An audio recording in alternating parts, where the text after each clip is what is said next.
Well, I think there are two things we learned from tonight. One, realizing how valuable and important having key defenders like Alex Caruso, Javonte Green, and Derrick Jones Jr. are to have in this Bulls lineup going against a team like the Nets that have three elite scorers, because you might remember the Bulls beat the Nets twice earlier this season when those guys were healthy, and they actually beat them pretty handily.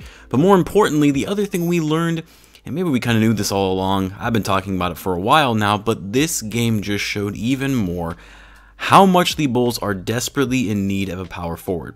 Also, I don't know where the hell the energy went in the second half, especially when the energy and atmosphere at the United Center was off the charts despite the super late start to the game, but I'll talk about more of that in a little bit. Now, obviously, the game didn't start out well when in the first 30 seconds you had Derrick Jones Jr. go down with an injury, and although we haven't received confirmation on what kind of injury he sustained, but obviously it did not look good when you look at the fact that he was barely able to walk when leaving the game, and of course did not return to the game.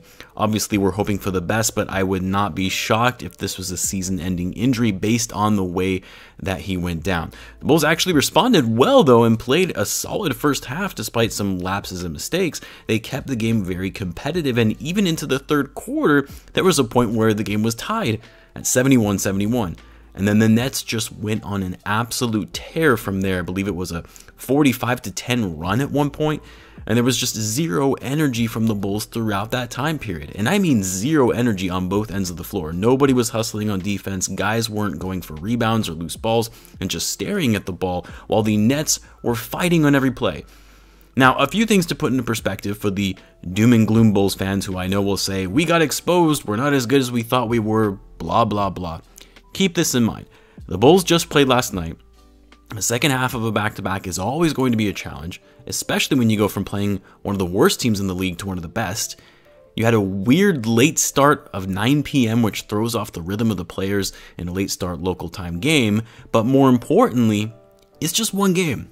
One loss, a very bad loss, no question about that, but it only shows up as one loss in the standings, and guess what? The Bulls still remain on top of the Eastern Conference, and even with the loss, there's still a full game and a half ahead of the Nets. Always good to put things into perspective. All of that being said though, I mean, what's concerning to me is that this is the second game on national TV where the Bulls got absolutely spanked, and did so against two of the best teams in the league. The first being against the Warriors in San Francisco, and then of course in this game. And it's concerning because if you really want to be considered a true title contender, you have to be able to compete against the top teams in the league and not get blown out of the water. Granted, the Bulls beat the Nets in the first two games and did so pretty handily, but that was when the Nets were without Kyrie and before James Harden started playing like his old self. So this is a different team than what we saw the first two times.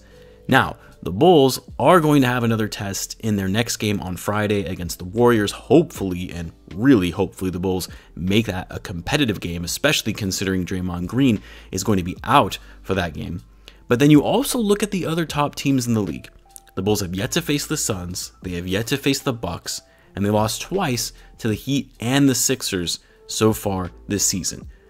Great, now I'm starting to sound like the doom and gloom guy for this team, but no, seriously, this is still a great Bulls team, and they're going to be just fine. And this is one of those games where you take a look inward and realize you still have to work on a lot of things, readjust, focus, and come out stronger on the other side. All I'm saying is that thus far, the Bulls and their track record against some of the best teams in the league is not good, and if you truly want to be a title contending team, which I've said before, I just don't think that they're there yet, you have to be able to hang with the best of them and do so consistently.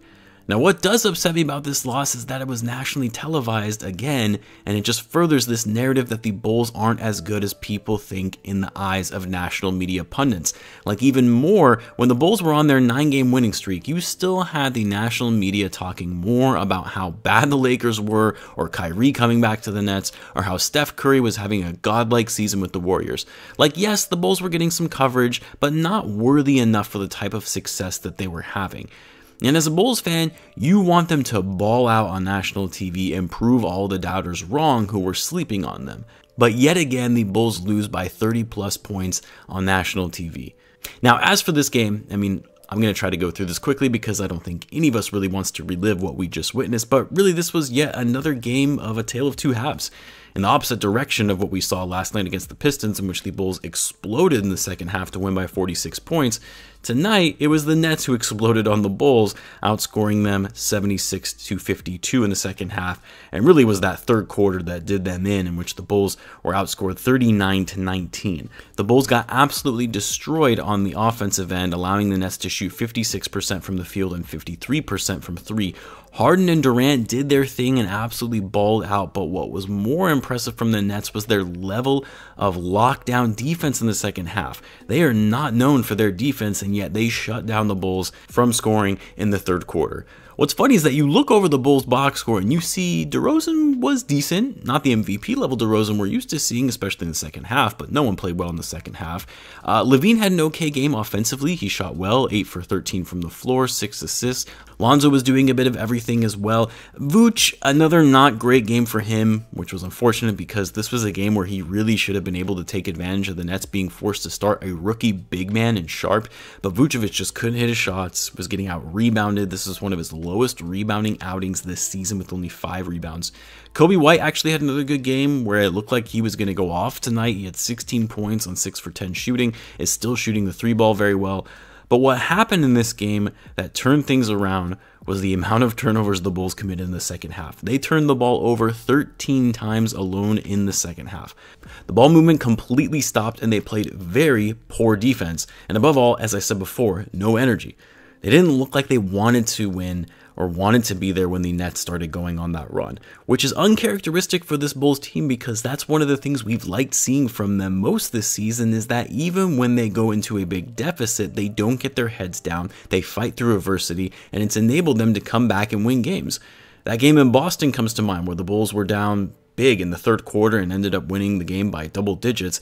This was more like last season's Bulls where they put their heads down and lost their confidence whenever a team went on a little bit of a run. Again, I'm not going to overreact, even though I know it sounds like I am overreacting, because as I've said before, this was a game out of character for the Bulls that were playing on the second half of a back-to-back game. They're still without some of their best defenders, Caruso in particular, and again, it's one game, one loss. The Bulls still remain on top of the Eastern Conference standings. Anyway, it's late. I'm sure most people likely aren't even going to watch this tonight, if at all, because people don't really like watching videos after the Bulls lose, and that's fine. I am going to be having a special guest on the channel tomorrow, so be on the lookout for that, though. And guys, as always, be sure to subscribe if you're a Bulls fan, as I do post daily Bulls content. Thanks again for tuning in, guys, and I will catch you in the next one.